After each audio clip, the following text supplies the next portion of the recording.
Tonight's case is Gabby Petito. Remembering the soul's purpose is here to learn and to evolve. What does Gabby's soul have to teach us? And what was her soul here to learn? Take a moment and let's set the tone for tonight's case. Deep inhale through the nose. Exhale, blow it out.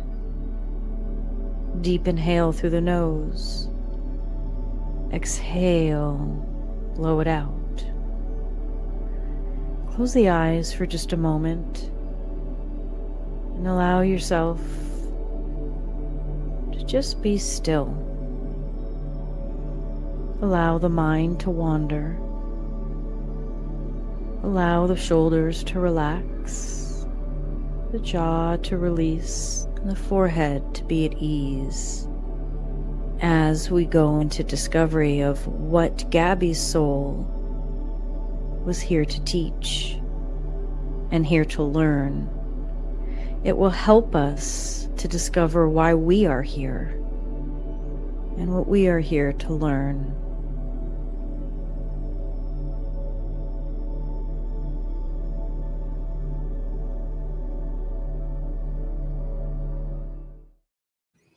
Welcome. Welcome to True Crime Psychic Eye. My name is Maryam, and I am a psychic medium and a teacher of spirituality. Tonight, we are doing the read of Gabby Petito. Denise is also a psychic medium and a life doula and Reiki healer who helps women align with their inner wisdom to become their own maven. Myself and Denise do not follow or read up on true crime specifically, so we can come in as clear as possible. But of course, many cases are very high profile, such as this one. So if we have heard anything or read up on the case, this will be shared at the top of the episode. This is a case, of course, we're both familiar with, but neither one of us have read it intuitively yet or have read up on it. Please join us over on Patreon at Maryam Farish, as we've got all kinds of stuff going on over there. If you are an enthusiast of paranormal or true crime or spirituality, all of those are a part of your tiers, or you can separate those out. As we begin to dive into cases that are newer than what we typically do, it is important for us to always be mindful of being respectful to the families involved, to not diminish the pain and suffering, and to not point blame or judgment. So we encourage a community experience. So please include your questions, bring your intuition, all of that in the chat. If there's anything that we feel we should not be verbalizing out loud for the safety of our team or the case being discussed, we will decline to answer. Any tangible information we get, we, of course, will pass on to authorities. With that being said, let's begin. Tonight, the discovery on Gabby Petito, obviously a case that has been,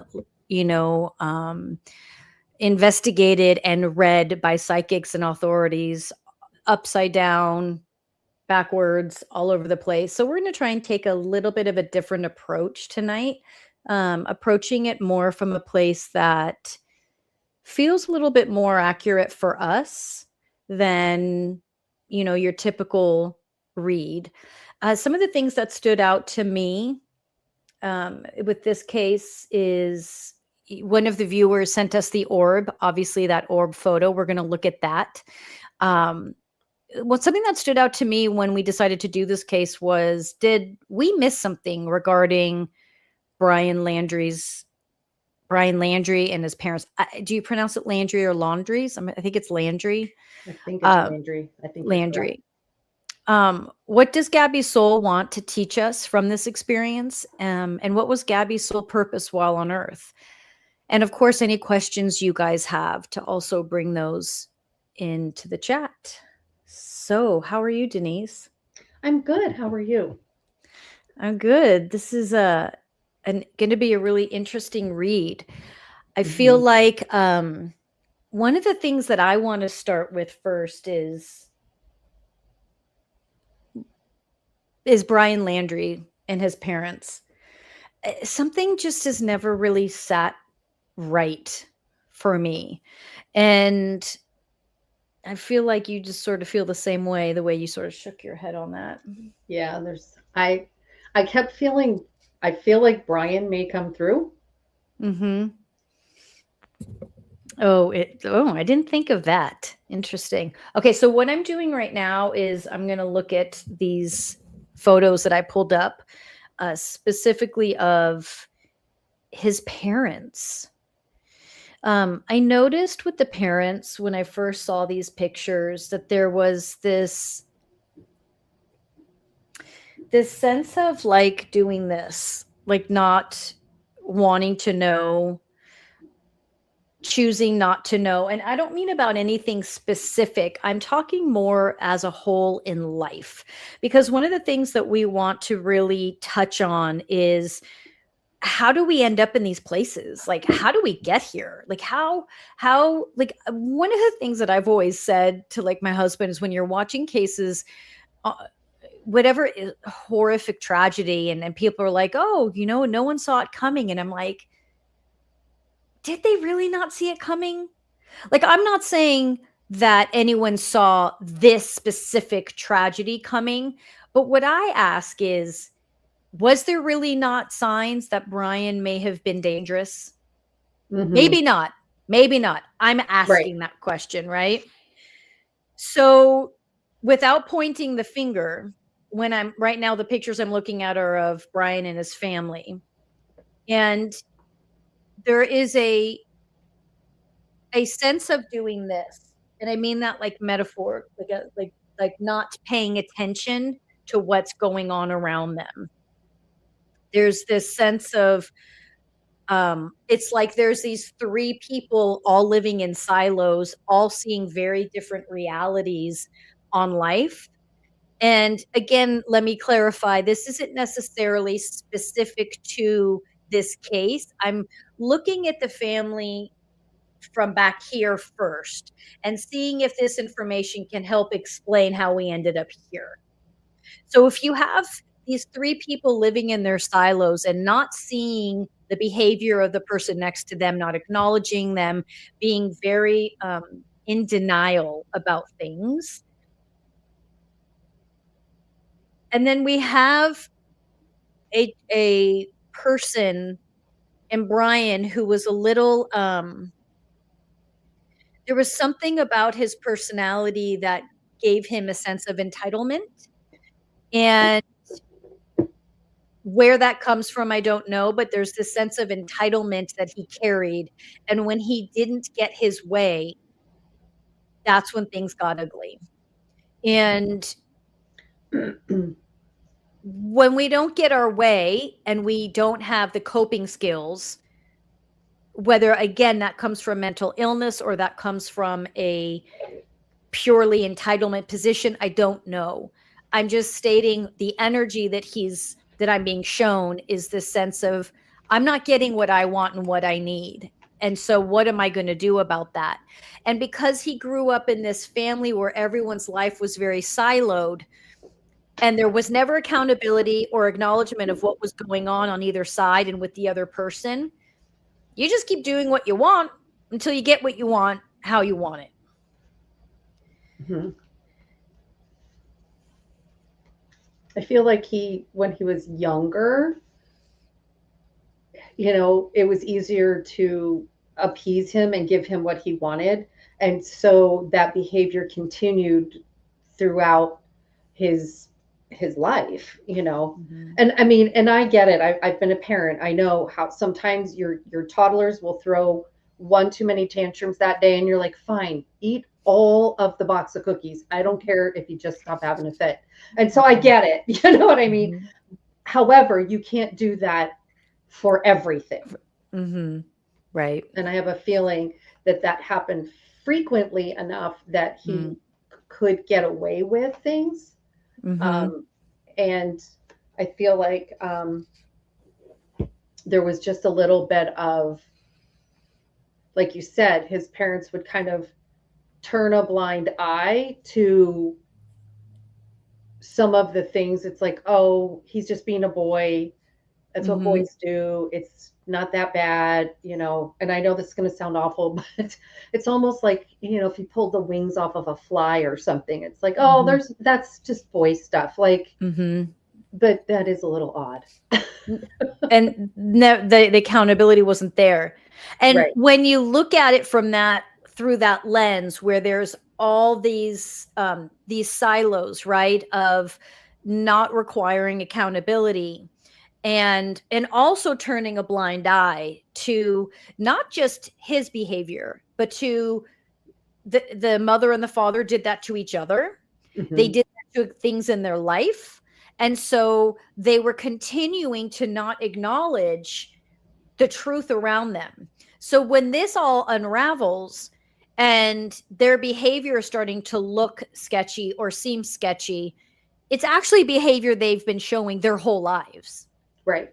When you take that behavior and you apply it to a murder, Right. yeah, that's a lot different than taking that behavior and applying it to a child who, like you said, or to a or an adult who Hmm. is behaving as an entitled, Right. right? It's like the way you have them separated out. It's almost like they lived in the same house, but they were completely disassociated with each other. So on a Yes. surface level, they would, okay, you take the dog out. I'm going to take the kids to baseball. You know what I mean? It was just Mhm. very mechanical. Mhm. And so if they really would, if they didn't, if they would, because like you said at the top of the show, didn't follow. I heard of it, but I didn't Mhm. follow it.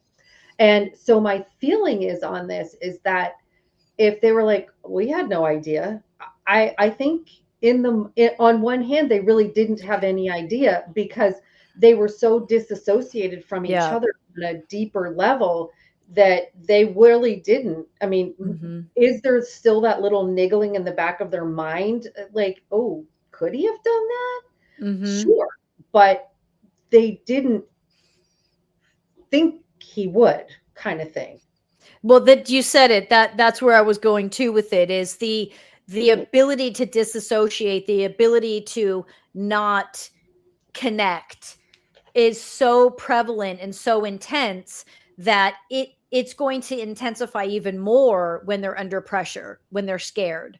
Hmm. And they're not going to, and I'm not saying they haven't changed or grown since the incident. We're just speaking up until the moment Right. and how they manage that moment and why it's looking like there's holes in the story because they are continuing to silo themselves and do things they shouldn't be doing because of the denial.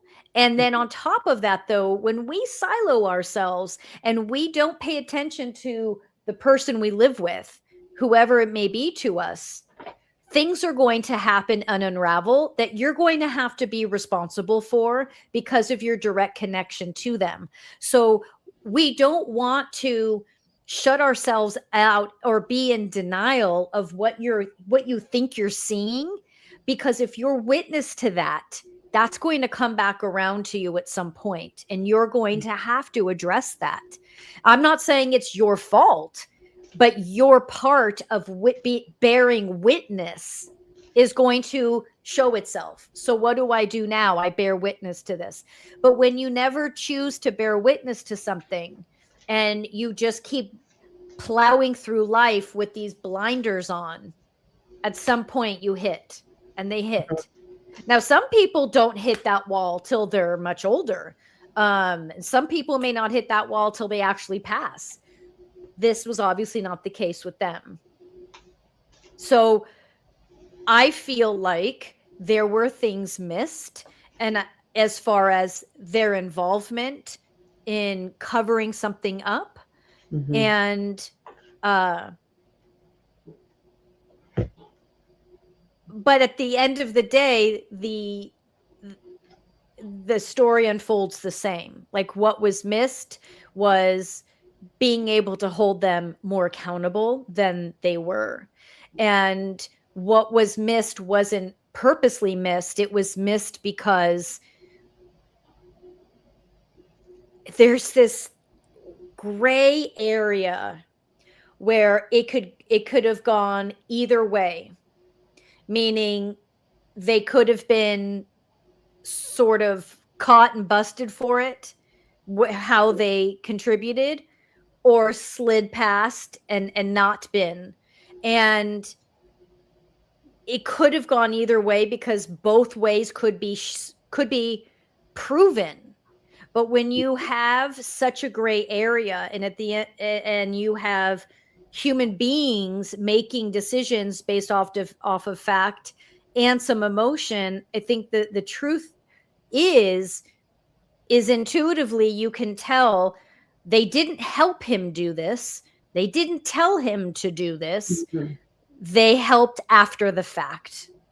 And I think that's where that gray area hit, which allowed them to sort of, I think they got off, they didn't get in trouble for anything, if I know correctly. There wasn't any, right? They didn't get blamed for Yeah, anything. that I am not 100% sure of because, like I said, I don't really don't know much about this case, but I feel like from an intuitive standpoint that they, without being guilty of anything, because they weren't, um, they felt parental guilt as that they should have seen this, done something, did Mhm. they didn't have anything to do with it. I want to make that very clear. They had nothing to do with it. And at the same time, they, as just as parents, and if any of our viewers out there are parents, you do feel responsible for things your children do, even Mhm. even though it's not you that did it and you've Mhm. done your best as a parent. Sometimes you still feel like, gosh, I should have seen that one coming, or whatever the case might be. And sometimes Mhm. we just don't. No, I think that's really fair to say, and that I agree with all of that too. And I think this is why this this discovery point kept sort of pushing at me, why intuitively I wanted to add it to tonight, was because this is an example of how we can track behavior, how we can look back and say, oh, that's how that happened. Hmm. Sorry, let me clarify. Not in regards to Brian, in regards to the parents. We can look at the parents' behavior and everything we just talked about, how they lived in these silos, how they weren't looking, paying attention, all these things. You can see, that's where that lined up. That's where that lines up. Now we understand why they behaved the way they behaved at the time that all this blew up. Who's Right. that? This is Bridget, and it's about inner strength. So the parents had to find their inner strength in order to be able to, in the best they could, rectify what they Mm-hmm. were capable of doing. So they had to find an inner strength that they had not had Mm-hmm. prior to this. Yep. It's a, because what I keep seeing between them, and then, do you remember those, um the old man and the old woman with the pitchfork? Is that Oh, a, yeah, yeah, yeah. Green Acres. well, that, or like, what was the was it Rockwell, Norman Rockwell? Did he do that painting maybe? At any rate, so it kind of reminds me of, like, this is how we are. This is what we do. We have done this our entire lives, blah, blah, blah, blah, Mm. blah. And this is just how our lineage operates in the world. And And we're not changing that. right. And so I feel like with the parents, whether they agreed with it or not, they went along with it because it was just how the things were done in their family. Yeah, that's just stuck in their ways. Yeah. I agree. I agree. So the parents need we need to forgive the parents a little bit. I know we want to kind of point fingers at them. But if the law has found them not guilty, we have to find forgiveness for them and allow them to have been human Mm-hmm. and doing the best they can. And remembering that when our souls come into body, they choose those parents. So those parents needed to learn a lesson from the child, and the child needed to learn lessons from the parents. And the fact that the child is no longer here, regardless of how that ended, Mm-hmm. they learned their lesson or he would not be gone. Beautifully said. Let's look at this picture.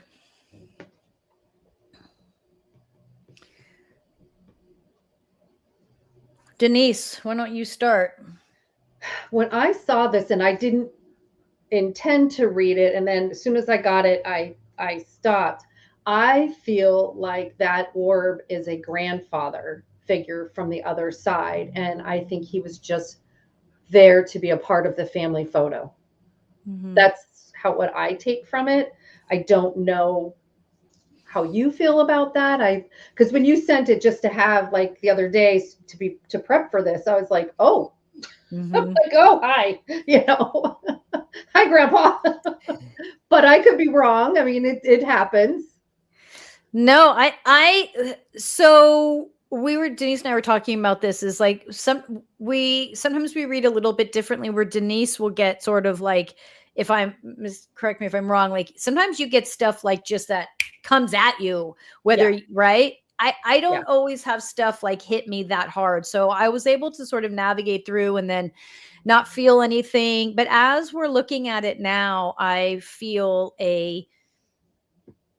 like this picture brings us to a better understanding of what Gabby was supposed to, why she was here, and what is she here to teach. Because every soul is here for a reason and here to teach and learn. And when I say teach, I don't necessarily mean teach as a teacher or even on a large scale as Gabby, teaching individually your siblings, your family members, your coworkers, your animals. And when we say teach, it just means your behaviors, whether good or bad, are teaching and assisting others in their evolution. So I'm looking at her picture over here. Let's look at this and see what we got.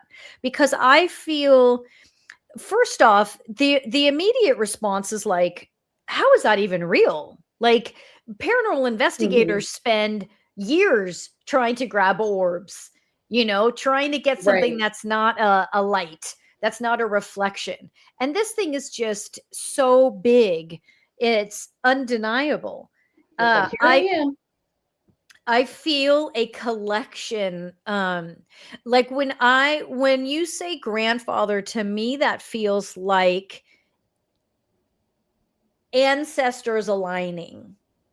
And that's where this orb was just massive, because there was this massive alignment that needed to take place. And it feels like the grandparents, but ancestors, which now includes Gabby, Mm-hmm. in that ancestral line, there's this sense of them needing to come down to realign, because everything was like the energy of the family and the DNA was just like jagged because of what happened, the suffering, and of course, and it feels like they came in to just realign. And it feels like there was this calming presence that came down, whether they realized it or not. Because listen, when you're in the throes of grief, which can be years, as we know, um, we don't always feel those subtleties. Sometimes we do, but that's what it feels like they did, was came in and just. Mm-hmm. And it was really important for people to view this and experience this, and people who don't normally talk about the paranormal or talk about energy to experience this, because Gabby's presence has been very close to earth for a very long time, to be of service to the family and to all of the people that watched her. She's Mm-hmm. feeling this gratitude, but also responsibility, and not in an unhealthy way, but to continue to be there for those that were there for her. Something that she wants others to learn through what she experienced was her lack of her inability to see her value. She sees her value now, but she Mhm. never saw her value. And that's something that only she could have discovered and worked on. It doesn't matter how many times you as a parent know, you can tell your kids you're worthy, you're this, you're that. If you aren't feeling it for whatever reason, and she wasn't, she never allowed herself to fully embrace that. And and I know that there is, I know that I meant to mention this. I know that there's a psychic who um actually worked with this family regularly and would speak on it regularly. So I don't want to tread on that. But if we're talking about what Gabby was here to teach, why her soul was here, and why it was here to, what it was here to teach, her teaching was about self worth and value. Who do you have there? This is Hilarion, and it's about divine healing and Ah. honoring your sensitivity. So, when you were speaking about her, I think as a young child and a young woman, she was very sensitive and probably got a little bit of, don't be so sensitive. And Mm-hmm. yet, that was her gift. And she didn't Mm-hmm. realize that was her gift until she was on the other side. And then she realized that her gift was being around other people because she had such a presence in her van life Mm-hmm. that she was just mesmerized by how many people were following her story Mm-hmm. just for the fun of the adventure, not Mm-hmm. unfortunately, now that she's on the other side, she sees where some of this even more came in, but she wants people to know that she's grateful. She has so much gratitude for Mm-hmm. her sensitive nature and for everybody that followed along on her adventures. Mm-hmm. I agree with that. And I also feel like what worked so well for her was that she was authentic. I mean, Yes. she was very authentic. And when she was feeling forced to not be as authentic, or to do things um that were more structured for a specific reason, to get a specific response, whatever that Right. meant, that started to become uncomfortable for her. And bless you. Thank you. And so what she was here to learn and to emulate was authenticity. And even up until her last moments, there was an authenticity in what she was experiencing that we all witnessed. Who's And that? this is Mary Magdalene and the Teacher Awakens. So she was being divinely guided by her feminine, her feminine side into she didn't want to fit into that box of got to do it this way to play with the algorithm and da da da da da. She was like, no, I want to do it the way I want to do it, Mhm. and just to really she just wanted to share what she was doing and what she was going Mhm. through because I don't remember the timeline of it, but I think it was during a time. Was it during? I'm sorry. Was it 2020 when she was? I don't know what year. Yeah, I don't I either, but it was. I think it was around that time frame where, I don't have it. um, Yeah.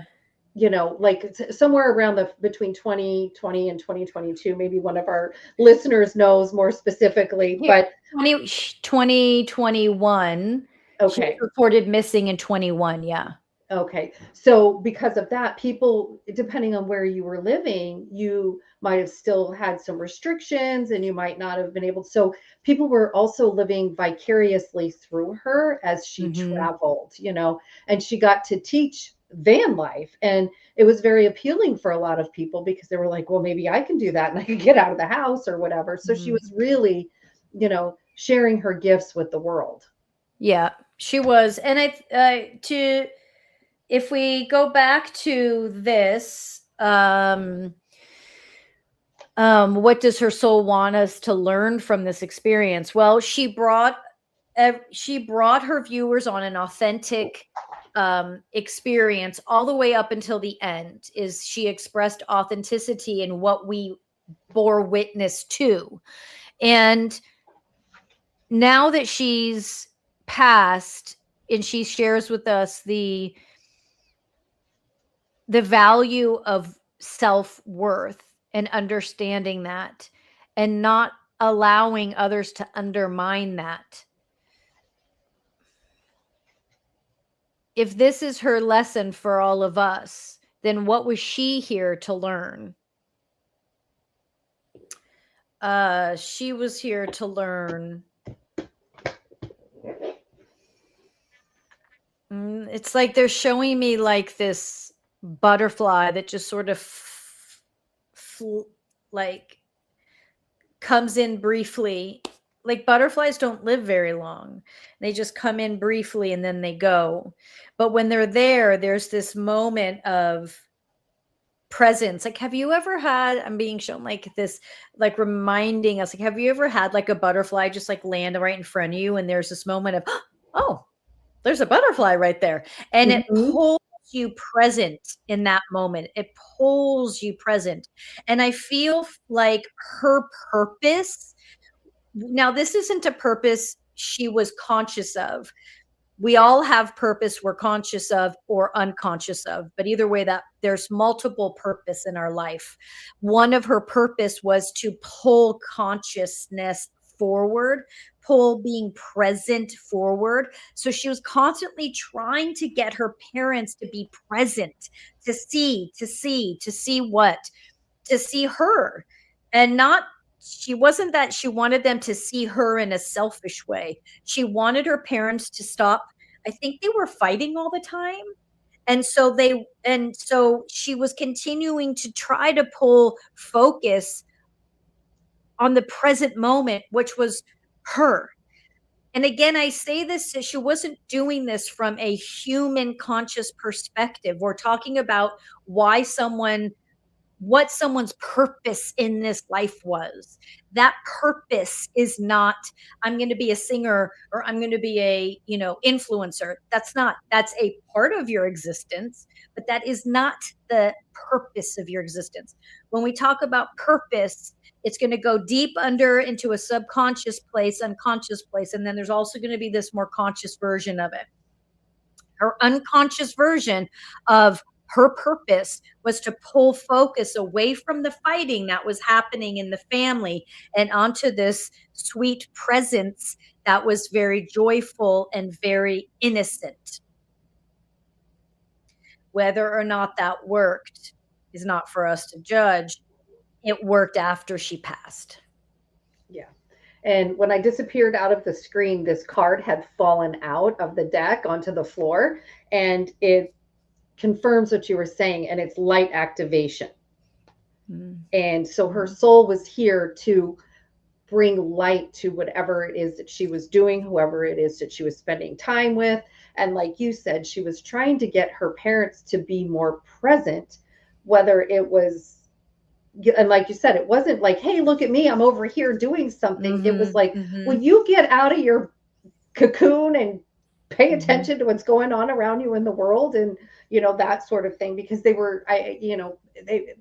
because we all do, because we get as humans, we get caught up in the I've got to get this done and this done and this done, and we get that laundry list of things that we have to do. And I feel like she was trying to get her parents to just stop and smell the roses, as they say, that it's like, no, you just need to be here right now. Let's feel that dirt under your feet, or like you said, look at that butterfly, how it landed. It was like, oh, hi, there you are, right? I mean, and she was really just, her purpose was to bring that light to the world, even though, it was a short time. I think she brought a lot of light to a lot of people based on her adventures in her van life. And as tragically as that ended, she really left a beautiful gift. Yeah, she did. She really did. I think that there is the underbelly of domestic violence, of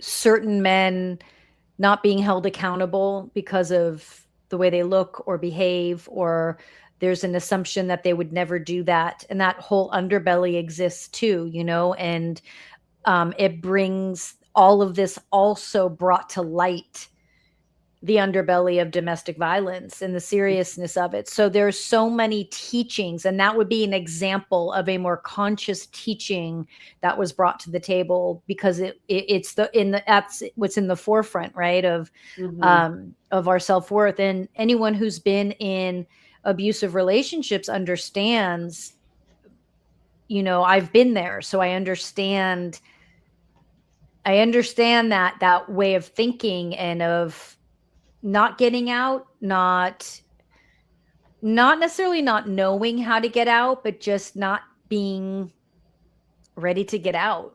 And unfortunately, in this situation, it felt like she was becoming more aware of how deeply dangerous he was. And she was becoming more aware, and sort of like finding, even though those last few images, like, they show her very distraught. When you go in, when you look at that picture from an intuitive perspective, that is someone who was distraught, but also clear on what was happening. And when you look at it intuitively, you can understand this was someone that was starting to see what was happening, how it was happening, and was getting ready to make her move to sort of navigate away from that. And unfortunately, in abusive situations, that can make the abuse expand and get worse. And that's what we were bearing witness to, was her becoming that, consciousness, and going, hey, I'm seeing this, and I'm emotionally responding to it, which was fine and appropriate, and was on her way to shift it. And the thing is, that was, she almost had this talent at, is she was navigating it very gently. She wasn't combative. She knew she had to be very careful with how she did it. And she was just a really, really smart girl. Yeah, she was trying to get to a safe location before she, for, as the proverbial saying is, rip the Band-Aid off. She was trying to get someplace safe. And when you were talking about that, Lady Portia came up, and as hard as it is, it all happened in divine order. Like, she started to become very aware, and and a little bit, to go back to the domestic violence thing, the subconscious mind wants to keep us safe. And even though what we're in may not be safe, and it may be completely absurd to an outsider, but the subconscious is like, well, we know what's going to happen here. We don't know what's going to happen if we leave. And Right. so the fear of, I don't know what's going to happen if I leave, was stronger than, this is a disaster. And once she got clear on, oh, this has got to stop, then she formulated a plan. And like you said, he could feel the energy shift, and then he got a little more, it escalated. Yes, it escalated. Because if you have not been in a domestic violence situation, it really is hard to understand. It's like, well, why don't you just leave? Because the subconscious mind is it's very powerful, because its job is to keep you safe. And that's the thing that's difficult too. And this will be a conversation for another time, but adrenaline like that, our brain doesn't know the difference if it's good or bad. So we have to talk to it and tell it it's good or if it's bad. Because when it panics like that, it's like, seeks cover. It's very true. It's so true. I feel like too, as we kind of round out to the edges of this case, I feel like I feel a sense of peace with her, and with her, with those around her, meaning those in her family. I'm not saying they're like at peace with her passing, but they're finding this sense of peace. And she just emulates. And that picture, like, once again, let's just show it. That picture was just such a good, a good representation of the balance that's coming back into this family, with the help of her, the grandfathers, the grandmothers, these ancestors that we're seeing in this picture. One of the things that we have been looking to do is, which is why we appreciate this comment here,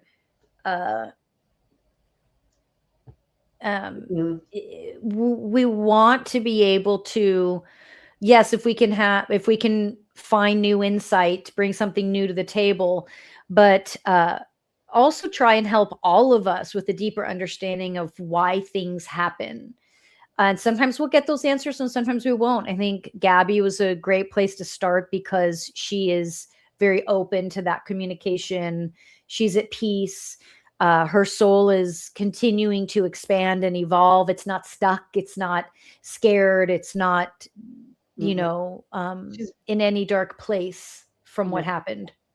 No, she's moving in and around and through. Almost as if she was still here on Earth.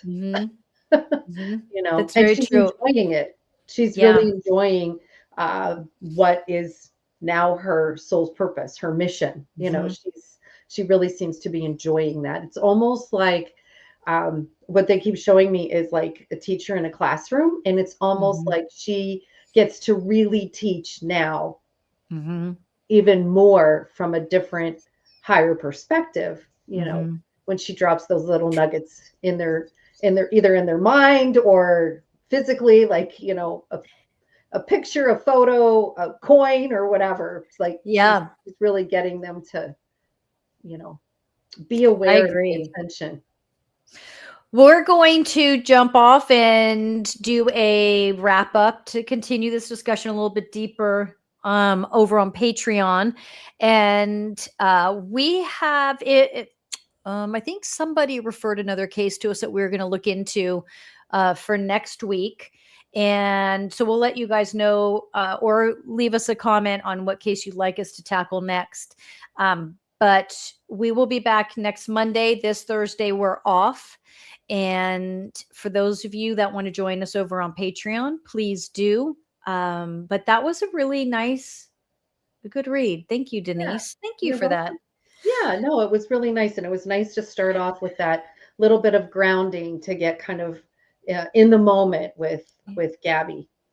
Yeah. And because I know for us, we tend to, sometimes we're just thrown into these cases and there's like so much trauma. You're just like, So to sort of center ourselves, like as I was even doing it to my meditation, I was like wanting to just, so we weren't just thrown in. Yeah. Okay, you guys. So we'll see some of you guys over on Patreon. Otherwise, we'll see you. We have those on Patreon. We have another case dropping that you haven't seen yet this Thursday. And then we'll be back on Monday. Thank you. See you later. Thanks.